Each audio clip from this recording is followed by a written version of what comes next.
प्रिय विद्यार्थियों, कबीर पर जो हम पिछले वीडियो में विचार कर रहे थे उसी बात को आगे बढ़ाते हैं। आज हम कबीर का दार्शनिक चिंतन देखेंगे। निर्गुण काव्य धारा में कबीर का व्यक्तित्व सबसे प्रखर माना जाता है। निर्गुण काव्य धारा के कवियों पर नाथपंथियों हठयोगियों का गहरा प्रभाव था। इस कारण उन्होंने ब्रह्म को निराकार एवं निर्गुण प्रतिपादित किया। कबीर के काव्य में निराकार ब्रह्म को लक्ष्य करके जो दार्शनिक एवं आध्यात्मिक विचाराभिव्यक्ति मिलती है, उसमें विधि निषेध एवं कर्तव्य अकर्तव्य पर अधिक बल दिया गया है। उन्होंने साधक के शुद्ध आचरण पर बल देकर गुरु कृपा से प्राप्त ज्ञान उसका साधन बतलाया है। कबीर के काव्य में प्रेमासक्ति और रहस्यवाद की प्रवृत्तियां भी मिलती हैं तथा जीव और ब्रह्म के बीच माया को व्यवधान बतलाया गया है। उन्होंने प्रेम का अलौकिक वर्णन करते हुए अनासक्त रहकर ब्रह्म को प्राप्त करने पर बल प्रतिपादित किया है। इस तरह कबीर के काव्य में दार्शनिक चिंतन तथा ज्ञान तत्व का विस्तृत वर्णन मिलता है। उन्होंने अपने दार्शनिक चिंतन में गुरु कृपा, माया, परमात्मा, ज्ञान, मोक्ष, अद्वैतवाद एवं आध्यात्मिक भक्ति पर प्रकाश डाला है। यहाँ इन्हीं दार्शनिक तत्वों को संक्षेप में हम विवेचित करने का प्रयास करेंगे। सबसे पहला देखते हैं बिंदु, गुरु कृपा। कबीर की साधना में गुरु का सर्वाधिक महत्व है। उनके मत में गुरु कृपा से ही ईश्वर की प्राप्ति हो सकती है। गुरु के बिना किसी को भी शुद्ध ज्ञान नहीं होता है। गुरु से परम तत्व की प्राप्ति होती है। इसलिए कबीर ने अनेक स्थलों पर गुरु की महिमा का उल्लेख किया है। देखिए उदाहरण के रूप में, हमारे गुरु दीनो अजब जरी, कहा कहो कछु कहत न आवे, अमृत रसन भरी। दूसरा देखें, यह तन विष की बेलरी, गुरु अमृत की खान, शीस दिए जो गुरु मिले तो भी सस्ता जान। और एक और उदाहरण देखते हैं, गुरु सिकलीगर कीजिए, मन ही मस्कला होए दे, मन की मेल छुड़ाई के, चित्त दर्पण करी ले। दूसरा बिंदु है माया। माया का अर्थ है अज्ञान या ब्रह्मजाल। यह संसार माया जाल है।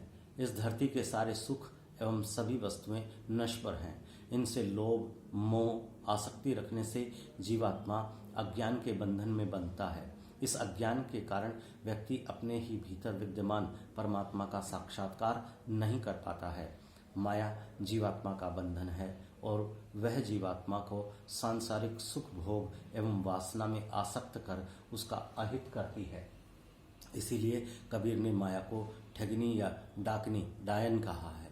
क्या कहते हैं वो, माया महा ठगनी हम जानी, तिरगुन फांस लिए कर डोले, बोले मधुर बानी, केशव के कमला हुई बैठी, शिव के भवन भवानी, पंडा के मूर्त होड़ बैठी, तीर्थ में भड़ पानी। अगला बिंदु है त्रिगुणात्मक जगत। कबीर ने भारतीय दर्शन के अनुसार संसार को माया और त्रिगुणात्मक बतलाकर उनसे जीवात्मा के अज्ञानग्रस्त होने का उल्लेख किया। सत्व, रज और तम, ये तीनों गुण व्यक्ति के मन को सुख भोग में आसक्त रखते हैं, जिससे उसकी तृष्णा बढ़ जाती है और वह अविवेक, लोभ, मोह आदि से ग्रस्त हो जाता है। जब तक मन पर इन तीन गुणों का प्रभाव रहता है तब तक मोक्ष की प्राप्ति भी नहीं हो सकती। कहते हैं वो, माया मुई न मन मुआ, मन मरी गया शरीर, आशा तृष्णा ना मुई, यूं कही गया दास कबीर। अगला बिंदु है ईश्वरीय स्वरूप। कबीर एकेश्वरवादी तथा निर्गुणिया कवि थे।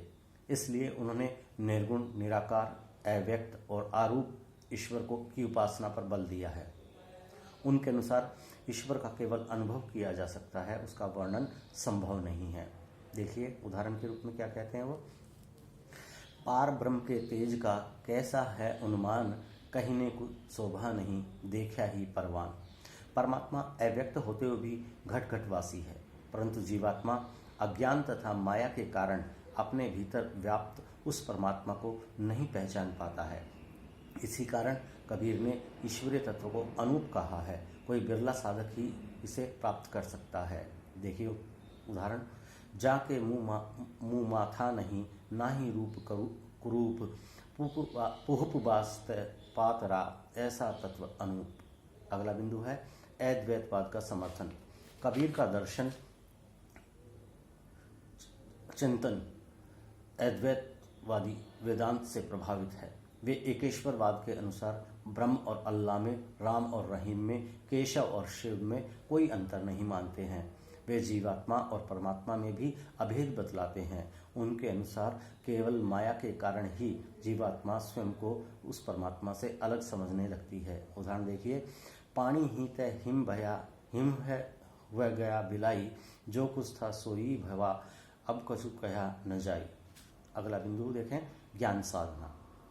कबीर निर्गुण भक्ति की ज्ञानाश्रयी शाखा के प्रतिनिधि कवि थे।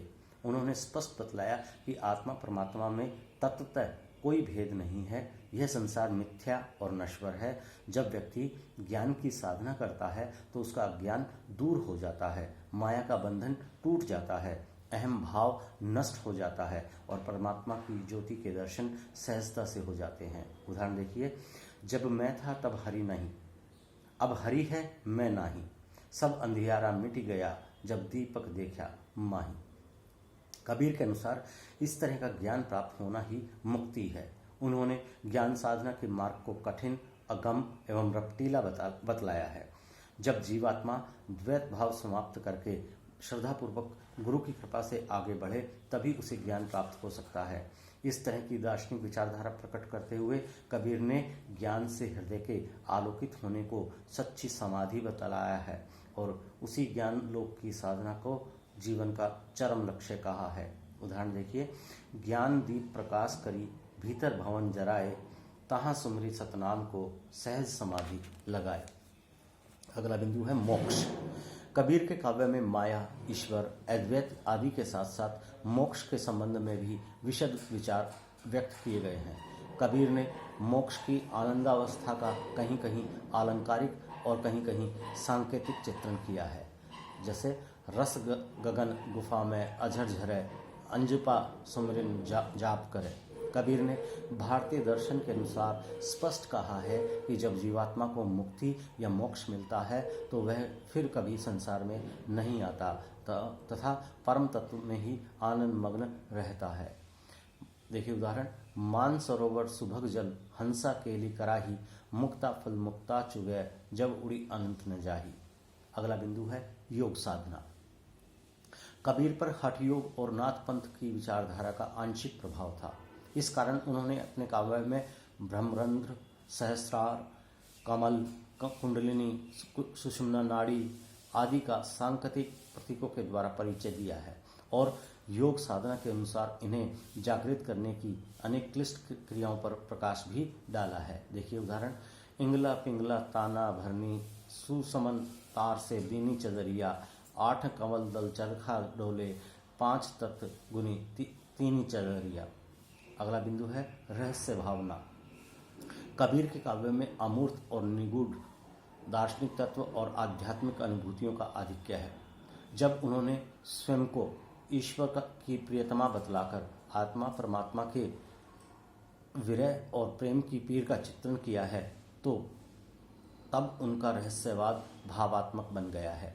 परंतु जहाँ दर्शन के गूढ़ तत्वों के आधार पर अद्वैतवाद तथा जीवात्मा परमात्मा की एकता के रूपक प्रस्तुत किए हैं, वहाँ कबीर का साधनात्मक रहस्यवादी चिंतन व्यक्त हुआ है। उनकी साधनात्मक रहस्यवाद पूर्व में उद्धृत योग साधना ही है, परंतु भावात्मक रहस्यवाद उनकी अलौकिक प्रेमाशक्ति का परिचायक है। ऐसे प्रसंगों में कबीर का दार्शनिक चिंतन आध्यात्मिक अनुभूति से अनुरंजित दिखाई देता है। उदाहरण देखिए, दुल्हनी गावो मंगलाचार, हमारे हम घरी आए हो राजा राम भरतार, तनरत करी मैं मनरत करे हूँ, पंचतत्व बाराती, रामदेव मोरे पाहुन आए, मैं जोबन मदमाती। इस प्रकार संत कवि कबीर के काव्य में दार्शनिक चिंतन का स्वर ज्ञान धारा के अनुरूप है, जबकि दार्शनिक गूढ़ तत्वों का प्रभावशाली चित्रण किया गया है। हिंदी साहित्य में संत काव्य परंपरा का विशिष्ट प्रदेय माना जाता है।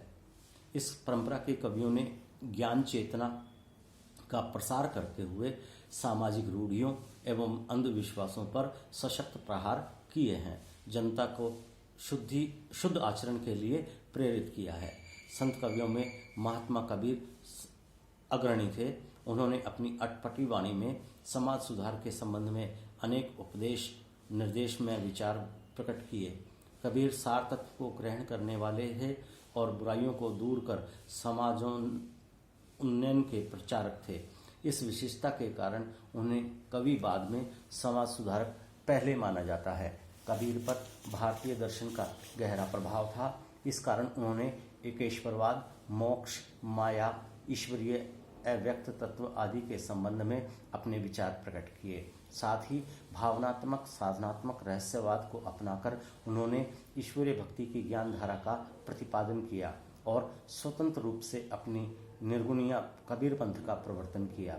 इस तरह संत काव्य परंपरा में कबीर का मौलिक चिंतन अत्यंत प्रभावशाली और प्रेरक रहा है और यही उनकी उपलब्धि है। धन्यवाद।